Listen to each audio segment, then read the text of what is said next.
It rained the day they arrived in Paris and the day after. A soft rain, drifting like ash, sometimes invisible except on the surface of the river, where it textured the gray sheen like brushed silk. Their apartment was on the second floor of an old building above a restaurant that served duck and tarte tatin, and closed at midnight. The windows opened onto the Seine.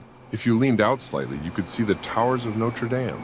Nedra stood at the tall windows each morning in her robe, drinking coffee, smoking occasionally, her hair loose. Below, the water moved like memory. Viri watched her from the bed, not speaking. It was her first time in Paris. He had been several times long ago before the girls were born, before the house on the river. It felt different now, quieter, a kind of dream one returns to, already knowing how it ends. They ate in small cafes and grand restaurants. There was soup à l'oignon gratiné beneath a mantle of brown cheese, slices of duck breast with fig reduction, endive with roquefort and walnuts. They shared oysters in the late afternoon with glasses of Sancerre that made Nedra shiver slightly as the chill of the wine met the brine on her tongue. Once, in a cafe on the Rue des Écoles, they ate veal blanquette, the pale sauce steaming in the narrow bowls. Nedra spooned hers slowly, lost in thought.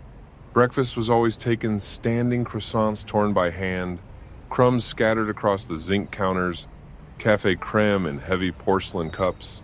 Viri watched her eat, the way she held the spoon, the way she dabbed her lips. In the Latin Quarter, they sat near the window of a brasserie and ordered cassoulet with confit and white beans, dense and warming in the late October cold. She called it a meal for peasants, but smiled when she said it, her voice low, amused. He took her to see Bonnard at the Musée d'Orsay, the rooms full of radiant baths and waning afternoons. She liked the colors, but said little. What moved her seemed private. They visited Sainte-Chapelle, the light fractured by stained glass. On the Pont des Arts, she stood still in the wind, staring across the rooftops of the right bank. He put his hand on her back, and she did not move. In the evenings, they returned to the apartment to change. She took long baths. He read or listened to the murmurs from the restaurant below, the occasional burst of laughter, the clink of glassware.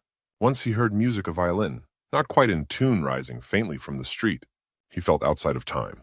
At dinner, they drank a bottle of Chinon and talked about things from long ago, places they had lived, people they no longer saw.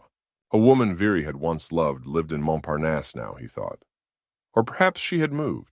He had not told Nedra. There was no reason. It was not secrecy, but preservation of mood, of illusion. She had moments of brightness, touching a bolt of fabric in a shop near Saint-Sulpice, reading the chalkboard menu aloud in a hushed voice, her fingers brushing the sleeve of his coat without thinking. But something was altered. She seemed always to be looking beyond him, at the weather, at the buildings, at a thought she did not voice. At night, they undressed without ceremony. Her skin was cool. She did not always turn toward him. He felt the space in the bed like a continent. He asked if she was tired. She nodded, already far away. On their fifth day, they visited a bookshop in the seventh. Nedra wandered among the poetry shelves. She picked up a volume of Rimbaud and read the first page, then closed it. Outside, the air had turned colder. The plane trees along the quay had begun to yellow. They sat by the river eating sandwiches wrapped in paper. Viri watched a barge pass slowly beneath the bridge.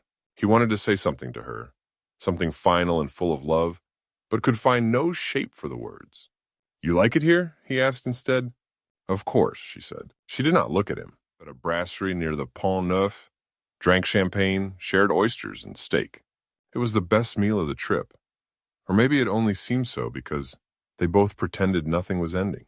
Later, in the apartment, they made love slowly, like a ritual remembered from youth. Her eyes were open. His were closed.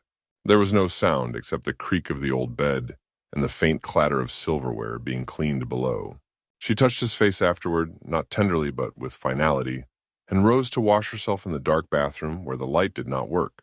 He lay awake listening to the river. He did not know what he felt.